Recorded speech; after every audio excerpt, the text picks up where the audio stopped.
Hello guys, यहाँ से हम लोग अपने लेक्चर नंबर DC 106 को कंटिन्यू कर रहे हैं। और अगेन ये लेक्चर आप लोग के लिए मोस्ट इम्पॉर्टेंट होगा। अभी टाइप्स ऑफ इलेक्ट्रिक ब्रेकिंग चल रहा था और इसमें मैंने आपको दो मेथड बताए थे। डायनेमिक ब्रेकिंग क्या होता है या फिर कहिए इसके अंदर हम लोग करते क्या है, और प्लगिंग क्या होता है या फिर कहीं इसी को हम लोग बोलते हैं रिवर्स करंट ब्रेकिंग।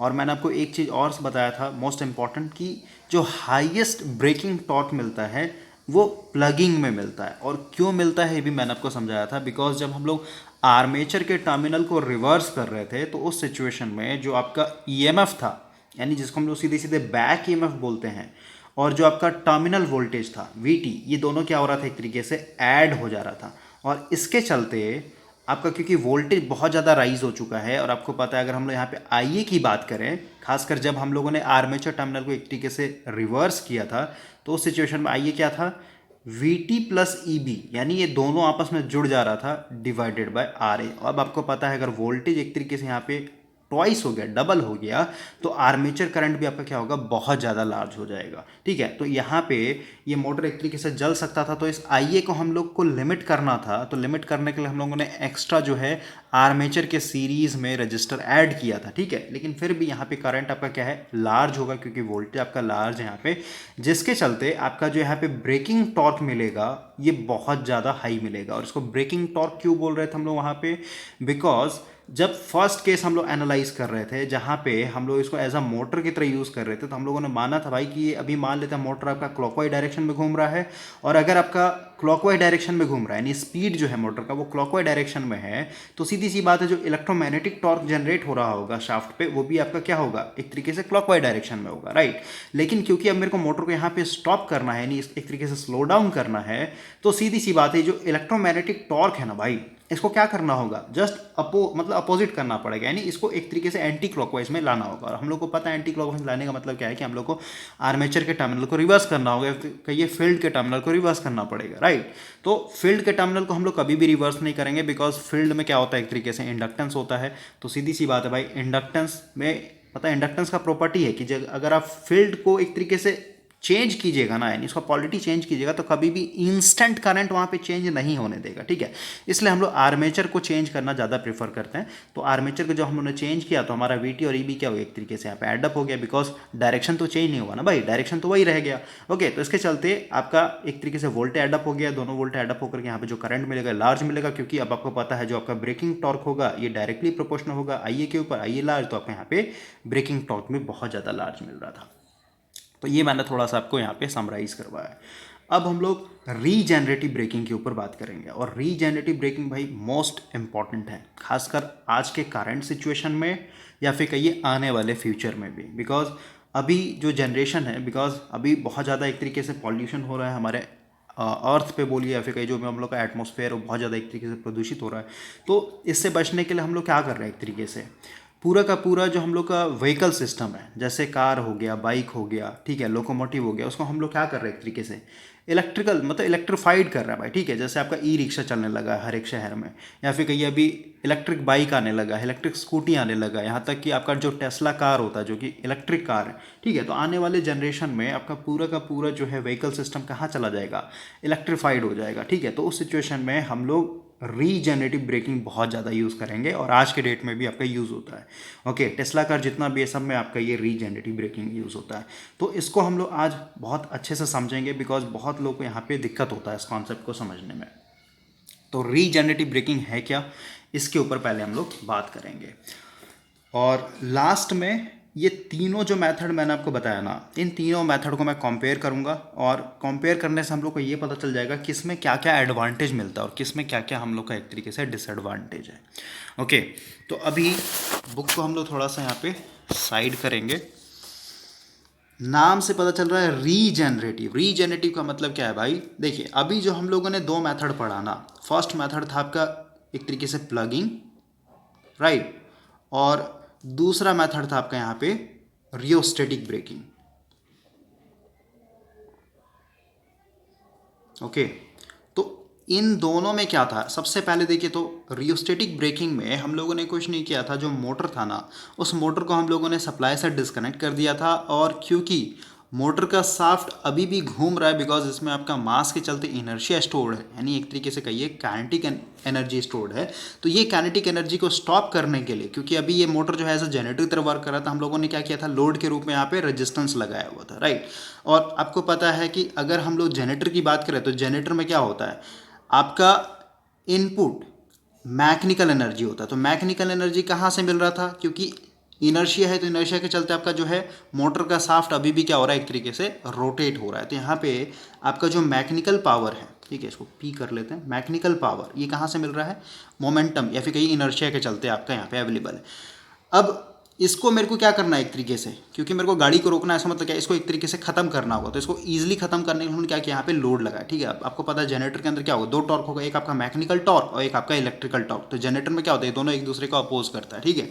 तो ये एक तरीके से लोड के ऊपर डिपेंड करेगा कि ये मैकेनिकल टॉर्क को कितना ज़्यादा एक तरीके से जल्दी अपोज करेगा। तो जितना ज़्यादा आप लोड लगाएंगे यहाँ पे, उतना ही ज़्यादा क्या होगा, इलेक्ट्रोमैग्नेटिक टॉर्क बनेगा, जो कि इस मैकेनिकल टॉर्क को एक तरीके से कम करते जाएगा और धीरे धीरे आपका ये गाड़ी क्या होगा, स्टॉप हो जाएगा। तो इसमें आप देख रहे हैं कि जो मेरा काइनेटिक एनर्जी था भाई, जो काइनेटिक एनर्जी स्टोर्ड था, ये एक तरीके से क्या हो गया, हीट के फॉर्म में हम लोगों ने इसको वेस्ट कर दिया। बिकॉज यहाँ पे रेजिस्टेंस लगा रहा है, सीधी सी बात है, गर्मी पैदा करनी, आई स्क्वायर आर हीट के रूप में, और इसको अगर हम लोग टाइम के साथ मल्टीप्लाई कर दें तो ये क्या हो जाएगा, आपका एनर्जी एक तरीके से वेस्ट हो गया।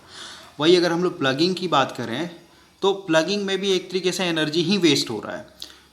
तो इन दोनों से बचने के लिए हम लोगों ने क्या किया, एक तरीके से रीजेनरेटिव ब्रेकिंग को यूज़ किया है। प्लगिंग में कैसे एनर्जी वेस्ट होता है इसको हम लोग लास्ट में डिस्कशन कर लेंगे, इस पे सबसे पहले हम लोग बात करते हैं। ओके, दोनों में समझिए आपका पावर वेस्ट यानी एनर्जी वेस्ट हो रहा है, तो एनर्जी को हम लोग क्या करना चाहते हैं, रीजेनरेट करना चाहते हैं, मतलब उसको फिर से यूज़ करना चाहते हैं, इसलिए इसका नाम पड़ा है रीजेनरेटिव ब्रेकिंग। मतलब जो भी इनर्शिया के चलते, ठीक है, आपका काइनेटिक एनर्जी है आपके मोटर के अंदर, ठीक है, उस काइनेटिक एनर्जी को हम लोग इस तरीके से हीट के फॉर्म में वेस्ट नहीं होने देंगे इस बार, राइट। तो इसलिए हम लोगों ने रीजेनरेटिव ब्रेकिंग, यानी इसका नाम इसलिए पड़ा है भाई रीजेनरेटिव। ओके, अब कैसे ये लगता है, तो इसके लिए सबसे पहले हम यहाँ पे डीसी शंट मोटर पे लेकर के चलेंगे, उसके बाद साथ में सेपरेटली एक्साइटेड भी ले लेंगे, और सीरीज मोटर को फिर हम लोग लास्ट में एनालाइज करेंगे। तो अभी न्यू पेज पे आते हैं।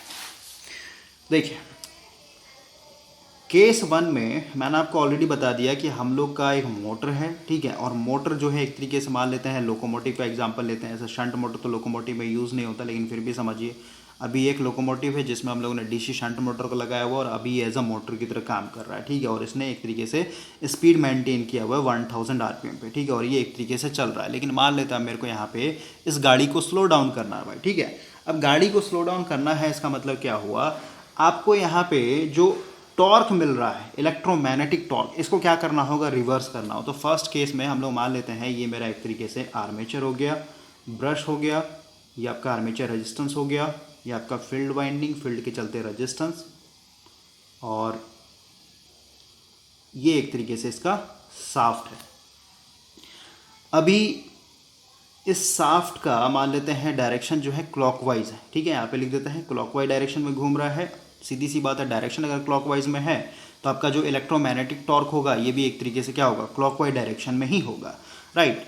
और अभी क्योंकि ये एज अ मोटर की तरह वर्क कर रहा भाई, तो सीधी सी बात है, यहाँ पे जो आपने वोल्टेज अप्लाई किया जिसको हम लोग वीटी बोलते हैं, यहाँ पे जो आपका बैक ईएमएफ बनेगा इसको हम लोग ईबी बोलेंगे, और यहाँ से जो भी करंट आ रहा होगा आईएल, और हमेशा बताया शंट में आईए जो होता है अप्रॉक्सीमेटली बराबर होगा आईएल की, क्योंकि इधर जो आपका करंट जाता है फील्ड की तरफ ये बहुत ही स्मॉल होता है, right.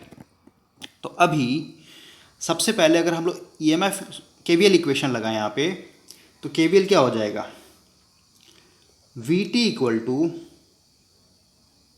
EB plus IA into R है, राइट। और यहाँ पे अगर हम लोग आईए की बात करें तो VT minus EB divided bye आपका आर ए हो जाएगा। ये अभी आपका यहाँ पे फर्स्ट केस चला है। अब सीधी सी बात है, आईए को मुझे यहाँ पे क्या करना होगा, रिवर्स करना होगा। क्यों? क्योंकि अभी हम लोग इस पूरे सिस्टम को एक तरीके से स्टॉप करना चाहते हैं, रोकना चाहते हैं, ब्रेक लगाना चाहते हैं भाई, ठीक है। तो ब्रेक लगाने के लिए सीधी सी बात है, मेरे को क्या करना हो, आईए को एक तरीके से रिवर्स करना हो तभी, तो आईए एक तरीके से रिवर्स होगा तो आपका जो इलेक्ट्रोमैग्नेटिक टॉर्क जो है वो एक तरीके से ब्रेकिंग टॉर्क में कन्वर्ट होगा, क्योंकि आईए अगर आपका रिवर्स हो गया ना तो सीधे सीधे कहिए कि अब ये एक तरीके से अपोजिट डायरेक्शन में टॉर्क पैदा करेगा, जो कि इस शाफ्ट को फिर क्या करेगा, क्लॉकवाइज डायरेक्शन में घूमने से एक तरीके से रोकेगा। ओके, तो आईए को अगर आपको रिवर्स करना है तो मैंने आपको ऑलरेडी प्लगिंग में बताया था भाई कंडीशन की, मेरे को यहाँ पे वोल्टेज को, वोल्टेज कहने का मतलब क्या, फर्स्ट केस में क्या है, वीटी माइनस ईबी है ना, समझ रहे बात को। तो क्योंकि वीटी मेरा यहाँ पे क्या है, बड़ा है, ठीक है, वीटी बड़ा है, मान लेते हैं आपका 100 वोल्ट है, और ईबी मान लेते हैं भाई आपका यहाँ पे माइनस साइन है तो माइनस देता हूँ, ईबी मान लेते हैं 98 वोल्ट। तो नेट वोल्ट यहाँ पे क्या मिल रहा है, नेट वोल्ट यहाँ पे आपको मिल रहा है 2 वोल्ट, ठीक है, यानी ये भी पॉजिटिव में मिल रहा है, समझ रहे बात को। तो अगर मुझे आईए को यहाँ पे भाई एक तरीके से उल्टा करना है, उल्टा करने का मतलब क्या है, ये जो आपका वोल्टेज है ना, यानी V T minus E B, इसका जो नेट इफेक्ट होना चाहिए, जो नेट वोल्टेज यहाँ पे होना चाहिए, क्या होना, अगर यहाँ पे फर्स्ट केस में एज मोटर पर काम कर रहा हूँ, ये वोल्टेज अगर मैंने पॉजिटिव मान के चला है तो यहाँ पे नेट वोल्टेज क्या होना चाहिए, नेगेटिव में आना चाहिए, ठीक है, नेगेटिव, यानी वोल्टेज एक तरीके से अगर चेंज हो गया तो सीधी सी बात आपका कि ये करंट क्या होगा, एक तरीके से चेंज हो जाएगा, समझ रहे हैं। तो अब देखिए, अब यहाँ पे अगर मेरे को वोल्टेज यहाँ पे नेगेटिव में चाहिए भाई, तो नेगेटिव में कब आएगा, नेगेटिव में तभी आएगा भाई जब आपका ये जो ईबी होगा ना, ये ईबी एक तरीके से बड़ा हो जाएगा, किससे, वीटी से, राइट। भाई खुद सोचिए ना, आई ए इक्वल टू आपका, अगर मान लेते हैं ईबी बड़ा है, ठीक है, तो VT minus EB divided by R, ये है ना, ईबी का वैल्यू मान लेते हैं बड़ा है, ठीक है, वीटी से, वीटी मान लेते हैं यहाँ पे 100 वोल्ट है, राइट, और ईबी मान लेते हैं आपका अभी 110 वोल्ट हो गया, तो इसका नेट इफेक्ट क्या होगा, 100 volt minus 110 volt divided by R है, तो नेट वोल्टेज क्या मिलेगा, 100 में से माइनस 110, यहाँ पे माइनस 10 वोल्ट ही तो मिलेगा डिवाइडेड बाय आर ए, समझ रहे बात, यानी वोल्टेज यहाँ पे चेंज हो गया, वोल्टेज चेंज हो गया तो आपका आई ए का जो डायरेक्शन है वो भी एक तरीके से रिवर्स कर जाएगा। तो यहाँ पे क्वेश्चन आता है भाई कि हम लोग ईबी को कैसे एक तरीके से बड़ा करेंगे टर्मिनल वोल्टेज से या फिर कहिए सप्लाई वोल्टेज से। तो अब अगर हम लोग ईबी के ऊपर फोकस करें तो ईबी कुछ नहीं होता भाई, ईबी इक्वल टू होता है के E phi into mechanical speed, right. अब आप देख रहे हैं कि ईबी जो है मेरा डायरेक्टली प्रोपोर्शनल है फ्लक्स के ऊपर और मैकेनिकल स्पीड के ऊपर, लेकिन क्योंकि अभी हम लोग यहाँ पे डीसी शंट मोटर एक तरीके से एनालाइज कर रहे हैं, तो शंट में मैंने आपको बताया है जो फ्लक्स होता है ना, ये हमेशा कांस्टेंट होता है। कांस्टेंट क्यों होता है, क्योंकि इसके क्रॉस यानी फील्ड वाइंडिंग के क्रॉस जो टर्मिनल वोल्टेज है ये एक तरीके से कांस्टेंट रहता है, ठीक है। तो यहाँ पे आप देख रहे हैं कि इस फ्लक्स को हम लोग चेंज नहीं कर सकते हैं यहाँ पे, ठीक है। तो अब मेरे पास सिर्फ और सिर्फ एक ही केस बचता है, वो है EB directly proportional mechanical speed, ठीक है। यानी अब आपको अगर ईबी को बड़ा करना है, किसके लिए, ताकि यहाँ पे आईए मेरा एक तरीके से अपोजिट हो सके। यहाँ पे ध्यान से समझ, यहाँ पे कोई कनेक्शन ये सब चेंज नहीं कर रहे हैं हम लोग, ठीक है, कोई छेड़छाड़ नहीं कर रहे कनेक्शन में।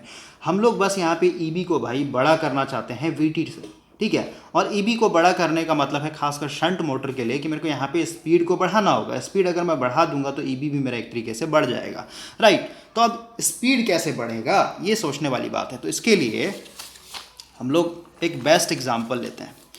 जैसे आप सिंपल समझिए, आप साइकिल चला रहे हैं, राइट, और आपने कभी देखा होगा जो इंक्लाइंड सरफेस आता है कहीं पे भी, इंक्लाइंड मतलब क्या, मान लेते हैं यहाँ पे आपका एक तरीके से साइकिल चढ़ा हुआ है इस तरीके से, ठीक है, यहाँ पे आपका साइकिल है, राइट। अब अगर आप इधर नीचे की तरफ यानी डाउन साइड में आइएगा तो आपको कभी भी पैडल नहीं मारना पड़ेगा, बिकॉज यहाँ पे आपको ग्रेविटी क्या कर रहा है, एक तरीके से खींच रहा है, ठीक है।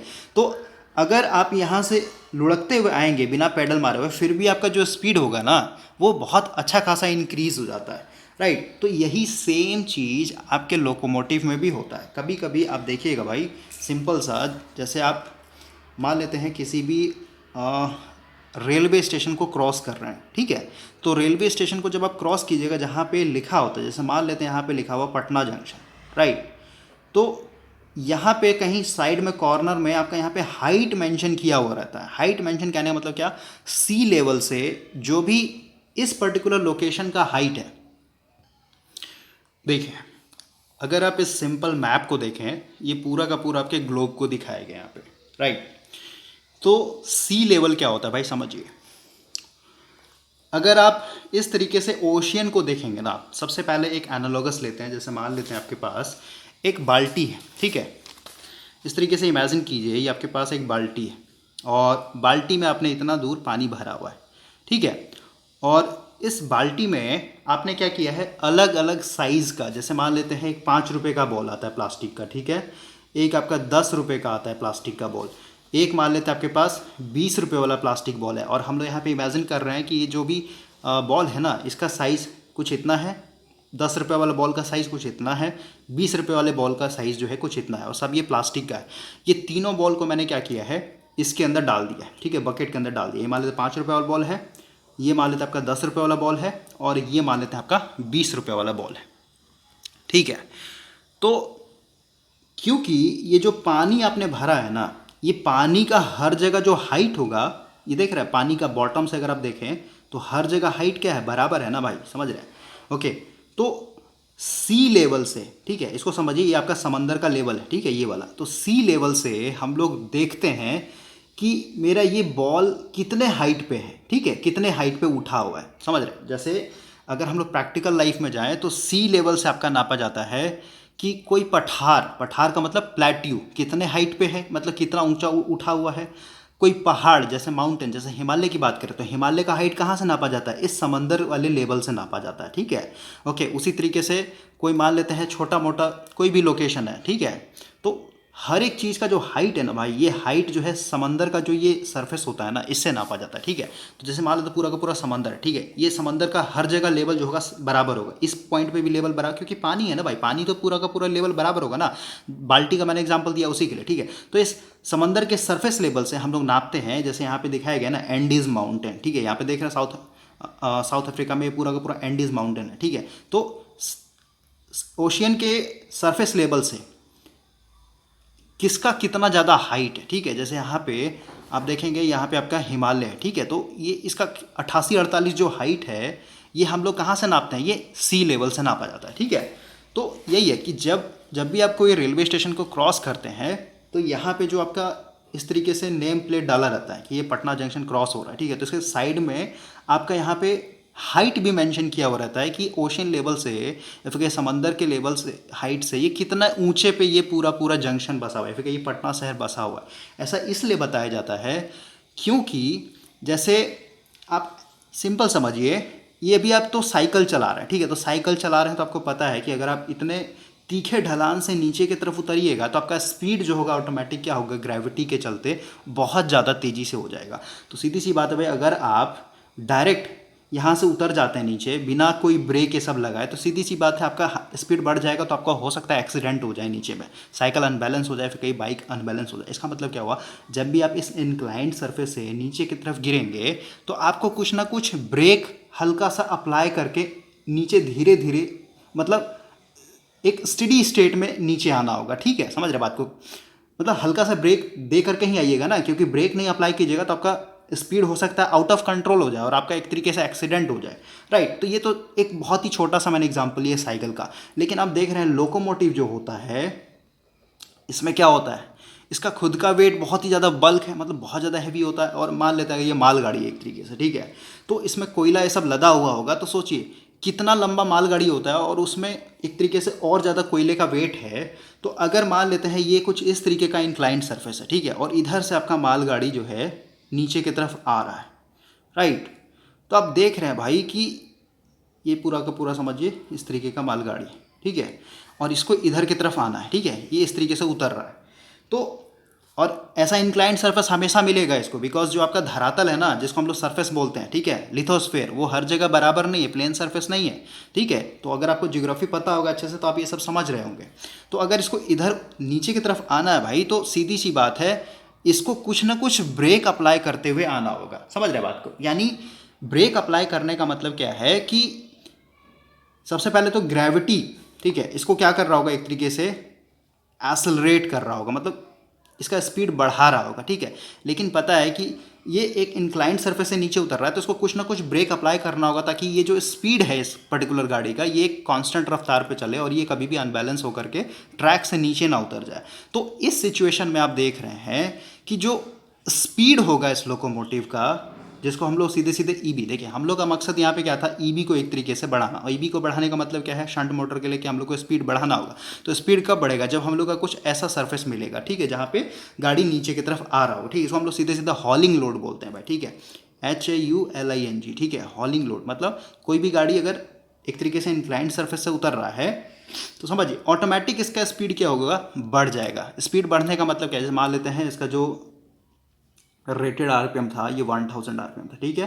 तो 1000 आरपीएम आपने देखा कि अभी भी एज अ मोटर की तरफ वर्क कर रहा है, यानी अभी फर्स्ट केस में माना ना हम लोगों ने आई इक्वल टू क्या है VT minus EB divided by R है, यानी अभी भी क्या है EB जो है एक तरीके से आपका छोटा है VT से, राइट। लेकिन इस सिचुएशन में जब ये नीचे उतरेगा तो इस सिचुएशन में आपका ऑटोमेटिक ग्रेविटी जो है इसको एक तरीके से एक्सेलरेशन प्रोवाइड करेगा, तो ऑटोमेटिक आपका यहाँ पे स्पीड बढ़ जाएगा। और स्पीड बढ़ने का मतलब क्या है कि EB आपका यहाँ पे बढ़ जाएगा, और EB बढ़ने का मतलब क्या है कि अब जो है आपका EB एक तरीके से बड़ा हो चुका है VT से, और इस सिचुएशन में आप देख रहे हैं कि ऑटोमेटिक जो IA होगा ये हो जाएगा आपका, मतलब ओवरऑल वोल्टेज क्या हो गया, एक तरीके से फ्लिप हो गया ना, वोल्टेज फ्लिप हो गया, इसका मतलब क्या, IA जो है ये एक तरीके से यहाँ पे इसको सीधे सीधे हम लोग बोलेंगे ब्रेकिंग की तरफ वर्क करने लगा, क्योंकि आपका IA एक तरीके से रिवर्स हो गया। मतलब वही है भाई जो प्लगिंग में मैंने आपको समझाया ना, वही चीज़ मैं यहाँ पे समझा रहा हूँ, बस IA एक तरीके से एक तरीके रिवर्स हुआ, मतलब ये क्या हो गया, एक तरीके से ब्रेकिंग टॉर्क आपको प्रोवाइड करेगा।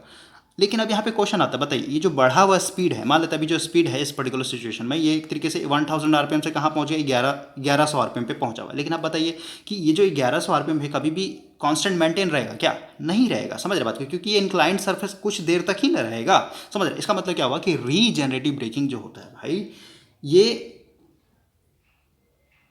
कॉन्स्टेंटली आप अप्लाई नहीं कर सकते हैं, ठीक है। आपको ऐसा सिचुएशन कहीं ना कहीं चाहिए होगा, तभी आपका वहाँ पे क्या है रीजेनरेटिव ब्रेकिंग अप्लाई होगा, क्योंकि इसके लिए आपका स्पीड एक तरीके से बढ़ना चाहिए ऑटोमेटिक, राइट। तो जब ये गाड़ी नीचे उतरेगा, क्योंकि अब इसका स्पीड बढ़ चुका है, तो स्पीड बढ़ चुका है इसका मतलब क्या, आपका EB एक तरीके से बड़ा हो गया VT से बड़ा हो गया, इसका मतलब क्या IA एक तरीके से आपका रिवर्स हो चुका है, इसका मतलब क्या, अब ये जो IA है यही एक तरीके से क्या करेगा, एक तरीके से ब्रेकिंग टॉर्क प्रोवाइड करेगा। ब्रेकिंग टॉर्क कैसे प्रोवाइड करता है, प्लगिंग वाला वीडियो अगर आपने ध्यान से देखा होगा तो मैंने आपको पूरा एक तरीके से ब्रीफली एक्सप्लेन किया था डायग्राम के साथ, राइट। तो थोड़ा सा अगर मैं याद करवा दूँ, ये मान लेते हैं मेरा नॉर्थ पोल है, ये साउथ पोल है, तो फील्ड तो आपका कांस्टेंट होगा शंट के लिए, इसमें हम लोग को कोई छेड़छाड़ नहीं करना है, ओके। और अभी हम लोग केस 1 को स्टडी कर रहे हैं, तो मान लेते हैं आपका इधर पूरा का पूरा क्रॉस था और इधर जो है पूरा का पूरा डॉट था, और ये एज अ मोटर की तरह वर्क कर रहा था, और इस सिचुएशन में हम लोगों ने डायरेक्शन को माना था एक तरीके से क्लॉकवाइज, तो इधर आपका क्लॉकवाइज डायरेक्शन में ही घूम रहा है। क्लॉकवाइज डायरेक्शन में घूमने का मतलब क्या, टॉर्क भी आपका एक तरीके से क्लॉकवाइज डायरेक्शन में लग रहा है, ठीक है। और अगर हमने यहाँ पे डायरेक्शन की बात करें तो ये राइट, ये आपका डाउनवर्ड और यहाँ पे आपका अपवर्ड, यानी इसको एंटी क्लॉकवाइज डायरेक्शन लेंगे भाई, बिकॉज इधर मैंने क्रॉस दिखा दिया है, ठीक है। तो इसको मान के चलते हैं एंटी क्लॉकवाइज डायरेक्शन में घूम रहा है, ओके। अब देखिए अब क्या हुआ, अब हमारा ट्रेन जो है इंक्लाइंड सरफेस से नीचे उतर रहा है, तो ऑटोमेटिक आपका यहाँ पे स्पीड एक तरीके से बढ़ चुका है, स्पीड बढ़ चुका है, इसका मतलब क्या, आपका यहाँ पे EB एक तरीके से बढ़ जाएगा, EB बढ़ गया, इसका मतलब क्या, अब अगर हम लोग IA की बात करें, IA इक्वल टू हो जाएगा आपका VT minus EB divided by R है, और नेट वोल्टेज क्योंकि आपका EB बड़ा हो चुका है VT से, तो नेट वोल्टेज यहाँ पे क्या मिलेगा आपको, नेगेटिव मिलने लगा, वोल्टेज एक तरीके से नेगेटिव मिल रहा है, यानी वोल्टेज एक तरीके से फ्लिप हो चुका है, तो आपका जो IA है ये IA एक तरीके से आपका उल्टा हो जाए। जैसा अगर हम लोग सर्किट डायग्राम से देखें, ये आपका आर्मेचर, ये आपका शंट वाइंडिंग, ठीक है। तो फर्स्ट केस में मान लेते हैं आपका यहाँ पे EB था, IA जो है नीचे की तरफ आ रहा था, ठीक है। लेकिन अब ये स्पीड बढ़ जाएगा तो ऑटोमेटिक क्या होगा, IA नीचे की तरफ नहीं आएगा, अब ये ऊपर, मतलब सीधी सी बात है भाई, डायरेक्शन इसका चेंज हो गया, डायरेक्शन चेंज हो गया, इसका मतलब क्या, आपका ये जो IA है अब क्या करेगा, टॉर्क उल्टा जनरेट करने लगेगा। यही उल्टा टॉर्क जनरेट करने का मतलब क्या है, इसको हम लोग क्या बोल रहे हैं कि ये मेरा ब्रेकिंग टॉर्क एक तरीके से प्रोवाइड कर रहा है, समझ रहे हैं। तो इस सिचुएशन में अगर हम लोग यहाँ पे देखें इस तरीके से नॉर्थ साउथ, इसमें कोई छेड़छाड़ नहीं कर रहे हैं, ओके। तो इधर मेरा क्या हो गया, एक तरीके से डॉट हो गया, और इधर मेरा क्या हो गया, एक तरीके से क्रॉस हो गया। और अभी क्योंकि डायरेक्शन तो वही रहेगा ना, ट्रेन अभी भी नीचे उतर रहा हो, पहले से भी आपका ट्रेन इसी डायरेक्शन में आ रहा था, ठीक है, तो डायरेक्शन मेरा वही है, समझ रहे बात को। तो इस पर भाई बात करने का कोई मतलब नहीं, बिकॉज प्लगिंग में आपको ऑलरेडी मैंने आपको समझाया इस चीज़ को, राइट। तो अब समझिए स्पीड तो मेरा हमेशा इस तरीके से बढ़ा हुआ नहीं रहेगा, ठीक है, क्योंकि अभी इंक्लाइंड सरफेस मिला इसलिए आपका स्पीड बढ़ा, उसके चलते आपका यहाँ पे भी एक तरीके से बढ़ा हो गया VT से, ठीक है। तो इस सिचुएशन में ये जो ब्रेकिंग की तरह काम कर रहा है ना, ये ब्रेकिंग हम लोग को इसलिए ज़रूरत पड़ा ताकि ये जो गाड़ी आपका नीचे की तरफ उतर रहा है ना इस तरीके से, ठीक है, ये ढलान से जो नीचे उतर रहा है गाड़ी आपका, और यहाँ पे एक तरीके से IA मेरा एक तरीके से रिवर्स हो चुका है और इसके चलते मेरा जो इलेक्ट्रोमैग्नेटिक टॉर्क है ये भी एक तरीके से रिवर्स हो चुका है। तो ये गाड़ी को कभी भी एक मतलब एक्सीडेंटल स्पीड पे जाने नहीं देगा आपका ये, ठीक है। यानी आपने क्या किया, सीधे सीधे इस जो ग्रेविटी के चलते इसका स्पीड बढ़ाना, उसके चलते आपका शाफ्ट का स्पीड बढ़ा और शाफ्ट का स्पीड बढ़ने के चलते आपका ईबी एक तरीके से बढ़ गया। तो आप देख रहे हैं जो ग्रेविटी के चलते इसको नीचे की तरफ खींचा गया, उस एनर्जी को आपने क्या किया, एक तरीके से रीजनरेट, मतलब उसको एक तरीके से आपने ब्रेक के रूप में अप्लाई किया है। और यहाँ पे ब्रेकिंग तो मिल ही रहा है क्योंकि करंट आपका उल्टा हो चुका है, ठीक है। तो ब्रेकिंग तो मिल ही रहा है, साथ में ये जो कॉन्सेप्ट है आपका ये एज अ जनरेटर की तरफ भी वर्क कर रहा है। जनरेटर की तरह कैसे वर्क करेगा भाई, क्योंकि आपको पता है, देखिए जब आपका ये IA एक तरीके से प्लस माइनस ये आर्मेचर के अंदर आ रहा है, इसका मतलब क्या है, ये आर्मेचर जो है आपका पावर एब्जॉर्ब कर रहा है, कहाँ से, सप्लाई से। और ये कब था, केस 1 में था। लेकिन केस 2 में यानी जैसे आपका स्पीड एक तरीके से बढ़ा, तो स्पीड बढ़ने से भाई आपका यहाँ पे अगर आर्मेचर के ऊपर देखें तो अब जो आर्मेचर है ना ये अब इधर से सप्लाई कर रहा है आपका, इधर से सप्लाई करने का मतलब क्या हुआ, एक तरीके से पावर डिलीवर कर रहा है ये। अब पावर डिलीवर करने का मतलब क्या है, ये एज अ जनरेटर की तरह वर्क करेगा आपका। ओके, तो ये सिंपल सा कॉन्सेप्ट था। अगर हम लोग यहाँ पे थोड़ा सा थ्योरी पढ़े किताब का तो उससे ज़्यादा बेटर तरीके से समझ में आएगा। देखिए क्या बोलता है, it is a form of braking in which kinetic energy of the motor, kinetic energy of the motor मतलब क्या, जब गाड़ी जो है आपका ढलान से नीचे उतर रहा है उस समय आपका बहुत ज़्यादा काइनेटिक एनर्जी स्टोर हो रही है, बिकॉज ग्रेविटी जो है नीचे की तरफ खींच रहा है, ठीक है। तो काइनेटिक एनर्जी जो है मोटर का, इसको हम लोग क्या करेंगे, फिर से रिटर्न बैक करेंगे अपने पावर सप्लाई सिस्टम को। पावर सप्लाई सिस्टम का कहने का मतलब क्या भाई, जैसे आपका ईबी बड़ा हो गया VT से, तो इस सिचुएशन में आपका ये ब्रेकिंग टॉर्क तो प्रोवाइड कर ही रहा है, कर रहा है, साथ में ये क्या कर रहा है, पावर भी डिलीवर कर रहा है। पावर डिलीवर करने मतलब एज ए जनरेटर तरह काम कर रहा था। तो पहले जहाँ से ये पावर खींच रहा था, पहले कहाँ से खींच रहा था पावर, बैटरी से खींच रहा था, ठीक है। और बैटरी को इसने बोला है यहाँ पे supply system, power supply system, ठीक है। क्योंकि लोकोमोटिव में क्या होता है, 25 kV का ऊपर से ओवरहेड लाइन जाता है, सिंगल ओवरहेड लाइन, उसको हम लोग फिर क्या करते हैं, स्टेप डाउन, उसके बाद फिर हम लोग रेक्टिफायर, उसके बाद फिर हम लोग फेड करते हैं, ठीक है। तो वही पावर सिस्टम यहाँ पे बोला गया। तो यहाँ पे आपको एक तरीके से पावर इलेक्ट्रॉनिक डिवाइस यूज़ करना पड़ेगा, लेकिन मैं इसको सिंपल रखने के लिए मैं सीधे सीधे मान के चल रहा हूँ कि आपने अपने DC मोटर को पहले क्या किया, बैटरी से एक तरीके से सप्लाई दिया हुआ था, राइट। और जब ये हम लोगों ने सिचुएशन को अचीव कर लिया तो इस सिचुएशन में आपका जनरेटर तरह वर्क कर रहा है, और जनरेटर वर्क करने का मतलब ये पावर एक तरीके से अब ये सप्लाई करने लगा। तो यही पावर सप्लाई हम लोग कहाँ भेजते हैं, अपने बैटरी को भेजते हैं, ताकि बैटरी जो है एक तरीके से चार्ज हो जाए। लेकिन यहाँ पे अगर आप देखें क्या क्या प्रॉब्लम हो सकता है, पावर इलेक्ट्रॉनिक्स हम लोग के लिए कितना इंपॉर्टेंट होता है। देखिए अगर आप ओल्ड जनरेशन में जाके देखें, जो हम लोग का बाइक स्कूटर ये सब आता था, उसमें क्या होता था, एक्सलेटर अगर आप जितना ज़्यादा देंगे ना, तो जो आपका हेडलाइट था आगे वाला वो उतना ही ज़्यादा ग्लो करता था। इसका मतलब क्या हुआ, जो आपका इंजन होता है, इंजन में आपको पता है हम लोग का छोटा सा एक अल्टरनेटर होता है, राइट। और अल्टरनेटर कैसा होता है, उसमें एक फील्ड वाइंडिंग मतलब एक कॉइल होता है, और उसमें जो मैग्नेट होता है वो एक तरीके से परमानेंट मैग्नेट होता है, ठीक है। तो जितना ज़्यादा, अब ओल्ड जनरेशन में उतना हम लोग एडवांस नहीं थे, तो जो अल्टरनेटर से पावर मिलता था ना हम लोग को, उसको हम लोगों ने क्या किया, डायरेक्ट एक तरीके से, यानी बिना कोई रेगुलेटर से भेजे हुए डायरेक्ट हम लोगों ने क्या किया, अपने हाइलोजन बल्ब को यहाँ पे एक तरीके से कनेक्ट किया हुआ, ठीक है। तो अल्टरनेटर का जितना ज़्यादा स्पीड होगा उतना ही ज़्यादा वहाँ पे फ्लक्स कट करेगा, उतना ही ज़्यादा आपका वोल्टेज इंड्यूस्ड होगा, उतना ही ज़्यादा आपका यहाँ पे जो लाइट लगा हुआ है हेडलाइट में वो ग्लो करता था, ठीक है। तो अभी आप अगर यहाँ पे देखें भाई, तो यहाँ पे भी यही चीज़ होगा। मान लेते हैं अभी जो ढलान है ये बहुत ज़्यादा तीखा है, बहुत ज़्यादा तीखा है, इसका मतलब क्या, जो स्पीड होगा ये बहुत ज़्यादा होगा, हाई हो जाएगा, ठीक है। और स्पीड हाई होगा, इसका मतलब क्या, जो आपका जनरेटर की तरह वर्क करने लगा है अभी आपका मोटर, ये एक तरीके से बहुत ज़्यादा वोल्टेज इंड्यूस्ड करेगा। और ज़्यादा वोल्टेज इंड्यूस करने का मतलब क्या, आपका यहाँ पे स्पाइकी इस तरीके का आपका वेव जनरेट करेगा ना, कभी मतलब सीधी सी बात है भाई, जो जनरेटेड ईएमएफ होता है डायरेक्टली प्रोपोर्शनल स्पीड के ऊपर, राइट। स्पीड अगर आपका बहुत ज़्यादा हो गया तो ईजी भी आपका बहुत ज़्यादा होगा, फिर ये धीरे धीरे नीचे उतरा तो स्पीड घटेगा, समझ रहे बात को। तो आपका जो आउटपुट वोल्टेज मिलेगा वो क्या होगा, फ्लक्चुएटेड होगा, आपका पूरा स्पाइकी वेव का होगा, ठीक है। तो इसको हम लोग कभी भी बैटरी के अंदर दे देंगे, डायरेक्ट बैटरी के अंदर अगर सप्लाई कर देंगे तो बैटरी आपका खराब हो जाएगी, क्योंकि बैटरी को एक कॉन्स्टेंट सप्लाई चाहिए होता है, ठीक है। तो इसको अगर मेरे को कॉन्स्टेंट पे रखना है तो सीधी सी बात है, मेरे को यहाँ पे क्या करना होगा, पावर इलेक्ट्रॉनिक डिवाइसेस का यूज़ करना पड़ेगा, ताकि ये जो भी आपका आउटपुट मिल रहा है इसको हम लोग क्या कर सकें, स्टेडी स्टेट में ला सकते हैं, उसके बाद फिर हम लोग सप्लाई देंगे, ठीक है। और वही अगर यहाँ पे power system power supply system लिखा है, इसका मतलब क्या, क्योंकि आप फिर से क्या कर रहे हैं, ग्रिड को सप्लाई दे रहे हैं, तो सीधी सी बात है आपको वहाँ पे फ्रीक्वेंसी भी मैच करके देना पड़ेगा। तो बहुत इसमें मतलब ताम झाम है, इतना ईजी नहीं है, ठीक है।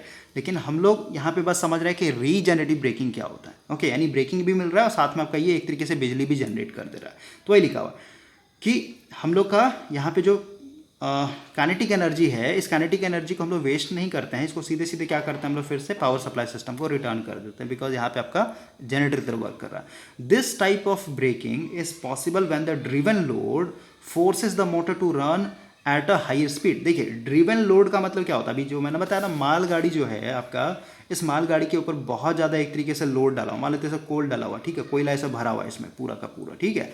तो ये भाई एक तरीके से जब इंक्लाइंड सरफेस से नीचे उतरेगा तो इसमें बहुत अच्छा खासा एक तरीके से काइनेटिक एनर्जी आ जाएगा ना, ग्रेविटी के चलते, ठीक है, इसको खींचेगा नीचे की तरफ। तो वही है कि जो भी आपका ड्रिवन लोड है ना, ड्रिवन लोड मतलब पूरा मालगाड़ी समझिए आप, ठीक है, कोयला, उसका जो भी चक्का है, सब जो भी टायर है, सब सब मिला करके जो लोड हुआ, ठीक है। तो वही है, this type of braking is possible when the driven load forces the motor, यानी मोटर को फोर्स कर, सीधी सी बात है भाई, ये जब इंक्लाइंड सरफेस से नीचे उतरेगा गाड़ी, तो इसके अंदर जो भी मास ये सब है, जो भी वेट ये सब डाला, उसी के चलते ना स्पीड बढ़ रहा है। जितना ज़्यादा हैवी होगा उतना ही ज़्यादा ये एक तरीके से इसका और ज़्यादा स्पीड बढ़ जाएगा, ठीक है, उसको उतना ही मुश्किल होगा रोकना है, ठीक है। तो ये बोल रहा है कि इसके चलते आपका जो मोटर का स्पीड है ये क्या हो जाता है, हाइयर हो जाता है। किससे, नो लोड, नो लोड को हम लोग क्या माना है, एक तरीके से 1000 आर पे मान के चल सकते हैं, ठीक है, मैंने समझाने के लिए लेके चला है। तो उस सिचुएशन और विथ कांस्टेंट एक्साइटेशन, क्योंकि अभी हम लोग शंट की बात कर रहे हैं यहाँ पे, ठीक है। तो वही बोला, under this condition the motor back EMF, यानी जो ईबी है ये क्या हो जाएगा, बड़ा हो जाएगा, यानी greater than the supply voltage which reverse the direction of motor armature current, current मेरा रिवर्स हो जाएगा।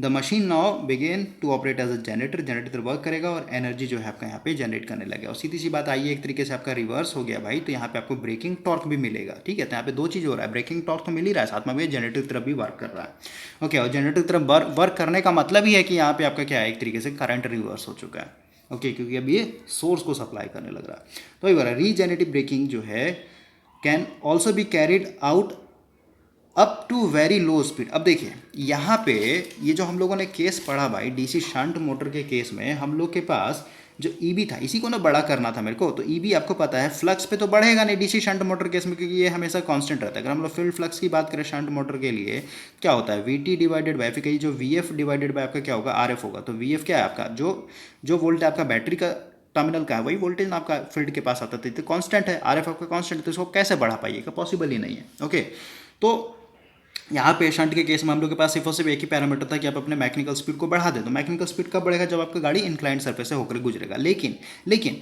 अभी आप कहिएगा ना कि रीजेनरेटिव ब्रेकिंग, तो फिर तो आपका वहीं पे अप्लाई हो सकता है जहाँ पे हाई स्पीड होगा, हाँ सही बात है। लेकिन नहीं, हम लोग इसको लोअर स्पीड पे भी अप्लाई कर सकते हैं। लोअर स्पीड पे कैसे, देखिए रीजेनरेटिव ब्रेकिंग का भाई एक ही कंडीशन है, मेरे को ईबी को क्या कर देना है, बड़ा कर देना है वीटी से। ईबी को अगर वीटी से बड़ा करना, और ये लोअर स्पीड पे कहाँ पॉसिबल होगा, सिर्फ और सिर्फ सेपरेटली एक्साइटेड, ठीक है, separately excited DC motor case में। कैसे समझिए, अभी बताया ईबी को बड़ा करना है वीटी से मेरे को, तो ईबी आपको पता है दो ही चीज़ पे डिपेंड करता है, आपका हो गया फ्लक्स और हो गया एक स्पीड। तो अब मेरे को यहाँ पे क्योंकि लोअर स्पीड पे रीजेनरेटिव ब्रेकिंग लाना है, इसका मतलब क्या, स्पीड को तो छोड़ ही दीजिए, यानी अब हम लोग ये वाला कंडीशन नहीं लेके चलेंगे कि गाड़ी मेरा इंक्लाइंड सरफेस से ही उतरना चाहिए, नहीं, अब ये यहाँ पे सिचुएशन नहीं है, ठीक है, क्योंकि हम लोग स्पीड पे फोकस नहीं कर रहे हैं, स्पीड को हम लोग को नहीं बढ़ाना।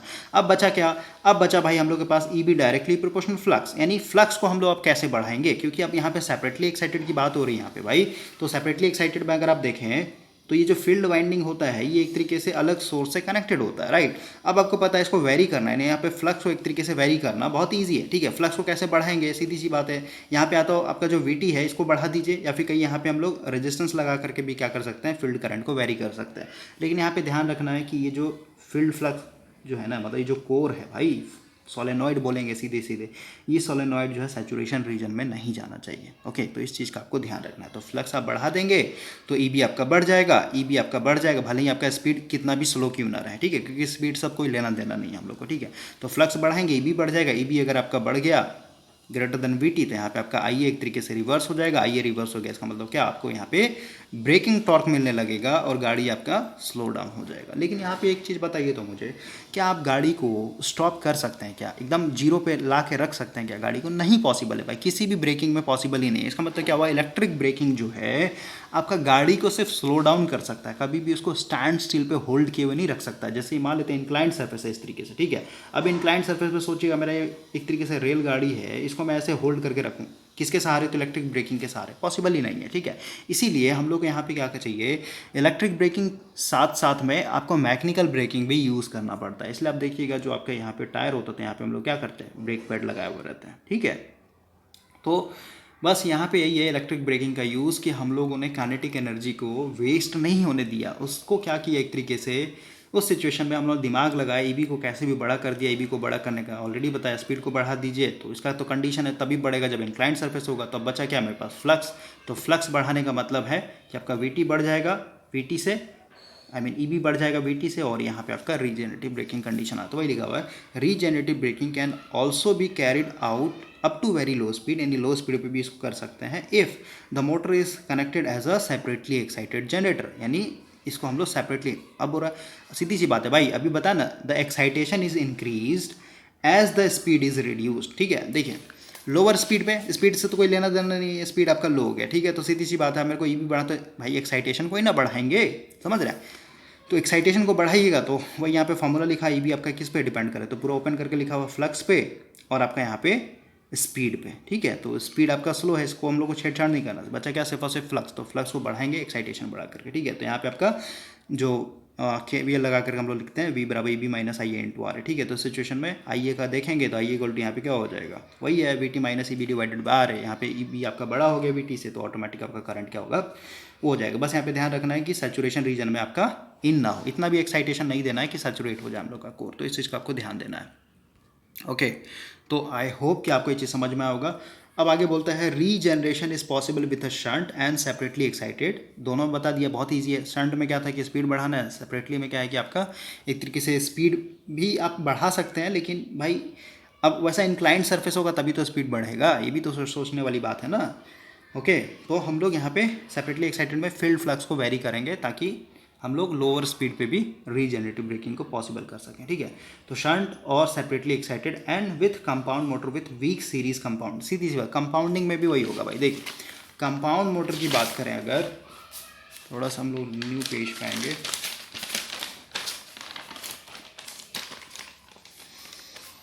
देखिए कंपाउंड मोटर में भी वही कॉन्सेप्ट रहेगा भाई। हम लोग का यहाँ पे मेन काम है ईबी को बड़ा करना वीटी से, राइट।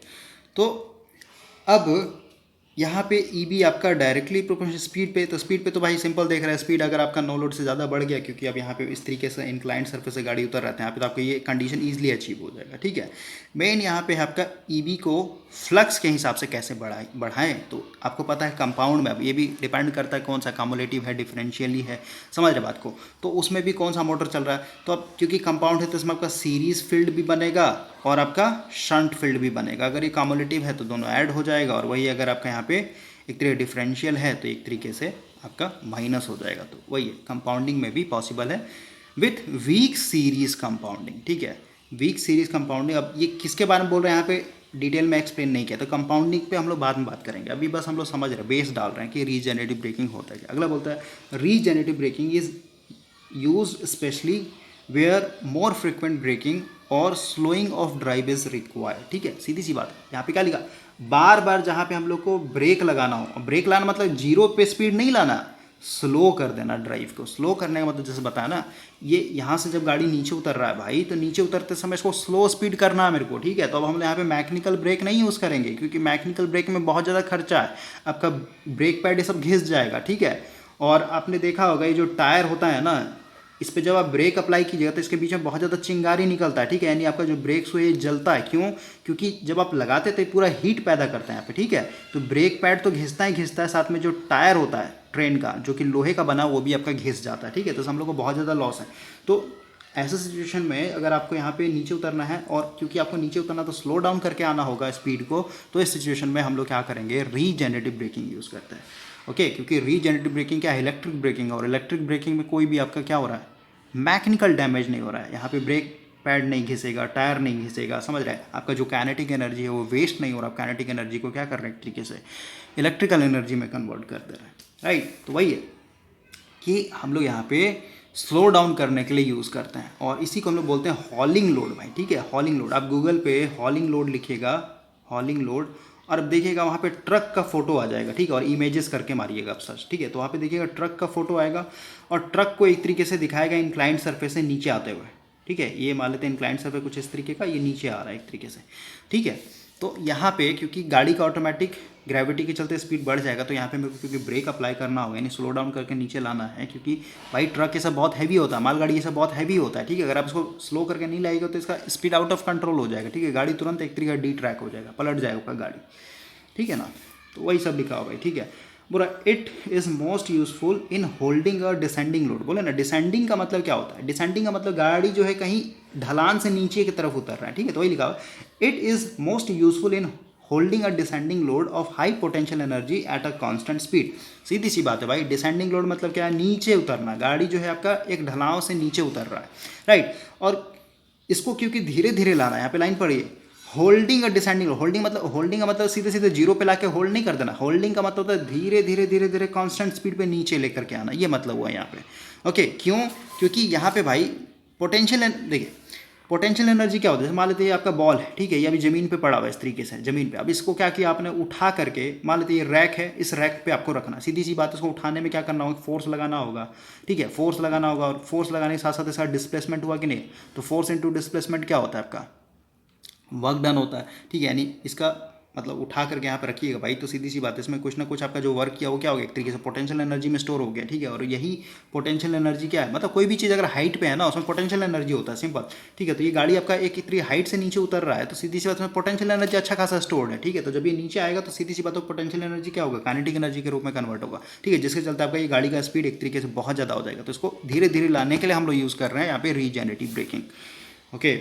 तो वही है, high potential energy at a constant speed पे हम लोग को लाना। फॉर एग्जांपल के रूप में regenerative braking use to control the speed of motor driving load such as electric locomotive का एग्जांपल बताया, गाड़ी कहीं से भी अगर ढलान से उतर रहा है तो। ओके, एलिवेटर, तो एलिवेटर क्या है, जैसे आप देखिएगा जितने भी मेट्रो स्टेशन है या फिर कहीं जो भी आपका आजकल रेलवे स्टेशन पे भी लगा होता है, जिसपे हम लोग क्या करते हैं, सीढ़ी होता है, लेकिन वो सीढ़ी क्या होता है, अपने आप जो है ऊपर चढ़ता है और नीचे उतरता है, ठीक है। तो सीधी सी बात है भाई, जब गाड़ी मतलब जो एलिवेटर ऊपर चढ़ रहा है, जैसे मान लेते हैं सीढ़ी है, ठीक है, जब आप ऊपर चढ़ रहा है इस तरीके से, तो अभी क्या है, आपका मोटर वर्क कर रहा है, ठीक है, एज अ मोटर की तरफ वर्क कर रहा है, ठीक है। लेकिन जब ये नीचे आएगा तो इसी को, क्योंकि अब ये इंक्लाइंड सरफेस से नीचे की तरफ आ रहा है भाई, तो इसी को, क्योंकि इसका भाई पोटेंशियल एनर्जी के मतलब यहाँ पे भाई पोटेंशियल एनर्जी स्टोर्ड हो गया ना, गाड़ी ऊपर, मतलब ये लिफ्ट ऊपर चढ़ा हुआ है, तो ठीक है, लिफ्ट में भी आप देख सकते हैं, ठीक है, सबसे बेस्ट लिफ्ट का एग्जाम्पल हो जाएगा।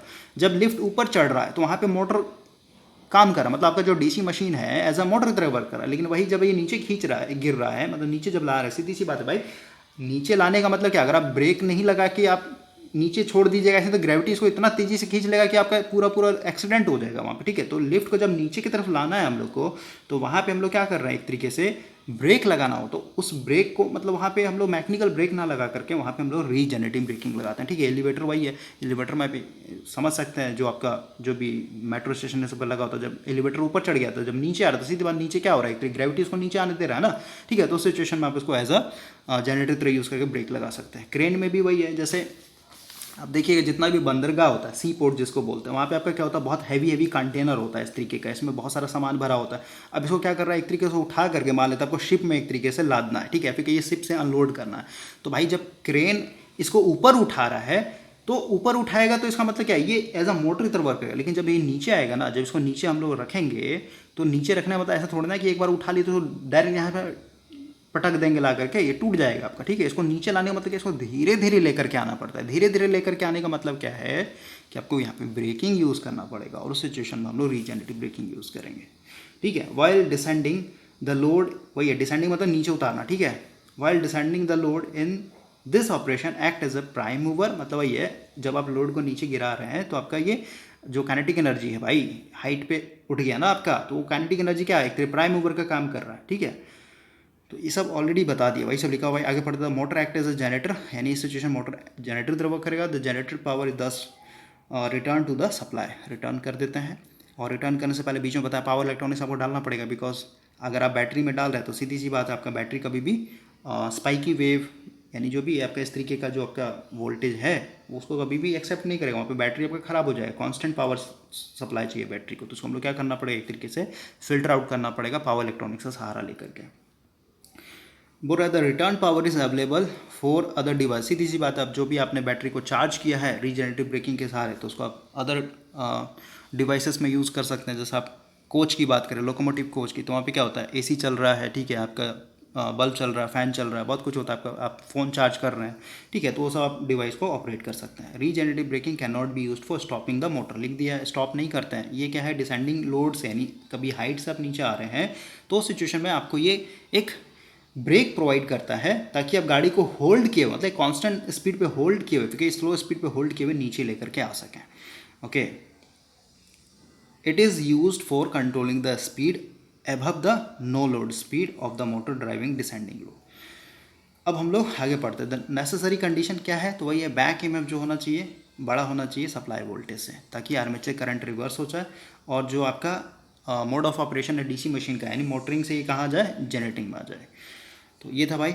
और शंट मोटर में अभी जस्ट मैंने समझा दिया, वही लिखा हुआ है यहाँ पे एक लाइन में। अब हम लोग पढ़ेंगे नेक्स्ट लेक्चर में regenerative braking in a DC series motor. ये हम लोग के लिए इंपॉर्टेंट है। डीसी सीरीज़ मोटर में हम लोग को थोड़ा सा कंस्ट्रक्शन में, यानी जो कनेक्शन होता है वाइंडिंग का, उसको चेंज करना पड़ेगा। डायरेक्ट हम लोग यहाँ पे कभी भी इंप्लीमेंट नहीं कर सकते, ठीक है। क्यों नहीं कर सकते, इस पर हम लोग बात करेंगे।